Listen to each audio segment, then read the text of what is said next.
Assalamualaikum warahmatullahi wabarakatuh. Salam sejahtera untuk kita semua.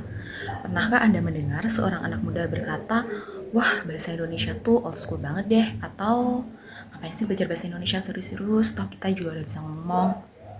Ironis bukan? Kita tinggal di Indonesia, berbicara bahasa Indonesia setiap hari. Namun justru generasi muda kita semakin jauh dari bahasanya sendiri. Media sosial dipenuhi dengan bahasa gaul, bahasa alay, dan bahasa campuran bahasa asing yang seolah lebih keren, lebih modern. Hari ini, saya ingin mengajak kita semua untuk merenungkan sebuah pertanyaan penting. Bagaimana kita bisa menumbuhkan kembali kecintaan terhadap bahasa Indonesia di kalangan generasi muda di tengah gempuran budaya digital? Saudara-saudara yang saya hormati, mari kita hadapi kenyataan bahasa Indonesia saat ini sedang menghadapi tantangan besar. Buka media sosial, apa yang kita temukan? Aku tuh literally speechless, like ini tuh random banget deh. Ini bukan tentang melarang atau mengharamkan bahasa gaul, tidak. Bahasa memang dinamis dan terus berkembang. Namun, ada perbedaan antara perkembangan bahasa yang sehat dengan degradasi bahasa yang mengkhawatirkan. Saya melihat 3 masalah utama. Yang pertama, minimnya apresiasi terhadap keindahan bahasa Indonesia. Berapa banyak dari kita yang masih membaca puisi Chairil Anwar? Berapa banyak yang terpesona dengan diksi indah dalam karya Pramudia Antatur? Yang kedua, anggapan bahwasanya bahasa Indonesia itu adalah kuno dan tidak keren. Generasi muda lebih bangga menguasai bahasa Inggris atau Korea daripada bahasa Indonesia yang baik dan benar.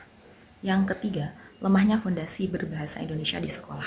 Karena kebanyakan pelajaran bahasa Indonesia itu dianggap sebagai pelajaran pelengkap, bukan pelajaran inti yang fundamental. Jika ini terus berlanjut, apa yang akan terjadi? Bahasa Indonesia akan menjadi asing di negerinya sendiri.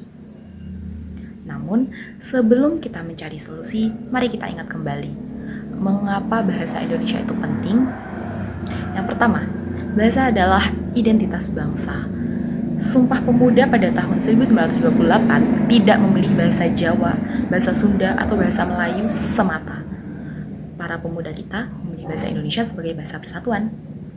Ini bukan kebetulan, ini adalah keputusan sadar untuk menyatukan kebinekaan kita. Yang kedua, bahasa Indonesia adalah warisan yang kaya.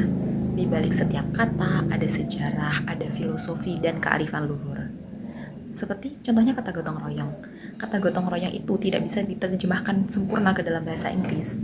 Mengapa? Karena di dalamnya itu terkandung nilai kebersamaan yang khas Indonesia. Kemudian yang ketiga, menguasai bahasa Indonesia dengan baik adalah kunci kesuksesan. Di dunia profesional, di dunia akademik, di dunia kepemimpinan, semua kemampuan berkomunikasi dengan bahasa Indonesia yang baik dan benar adalah aset yang sangat berharga. Saya bertanya kepada hadirin semuanya, kepada saudara semuanya, apakah kita ingin menjadi generasi yang kehilangan jati diri? Atau kita ingin menjadi generasi yang bangga dengan bahasa dan budayanya sendiri?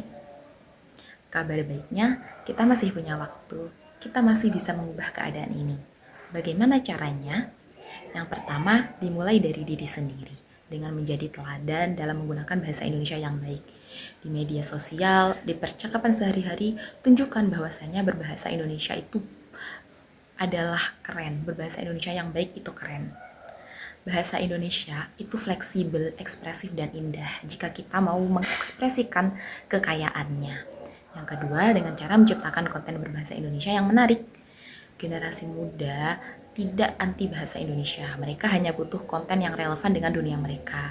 Jadi kita bisa membuat podcast, video, atau tulisan berbahasa Indonesia yang menarik, menghibur sekaligus mendidik. Tunjukkan bahwasanya bahasa Indonesia itu bisa cool. Bahasa Indonesia itu bisa modern tanpa kehilangan jati dirinya. Kemudian yang ketiga, dengan cara membenahi sistem pendidikan bahasa Indonesia. Para guru, para pengambil kebijakan, bisa pembelajaran bahasa Indonesia itu harus lebih menarik.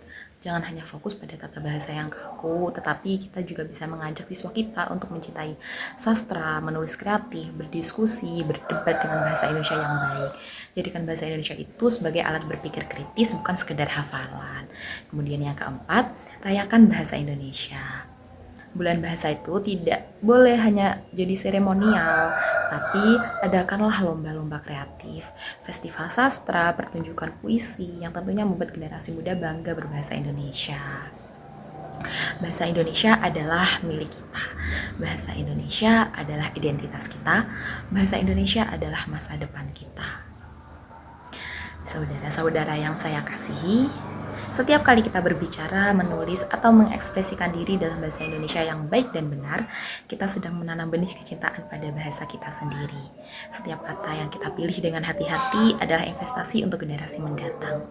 Ingat, bahasa yang hidup adalah bahasa yang dicintai.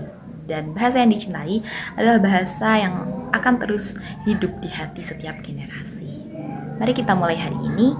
Mari kita jadi generasi yang tidak malu berbahasa Indonesia dengan baik dan benar. Mari kita tunjukkan kepada dunia bahwasanya bahasa Indonesia itu indah, kaya, dan layak untuk kita banggakan. Sekian yang dapat saya sampaikan. Jika ada kekurangan dalam penyampaian saya, mohon maaf yang sebesar-besarnya. Terima kasih sudah menonton sampai akhir. Wassalamualaikum warahmatullahi wabarakatuh.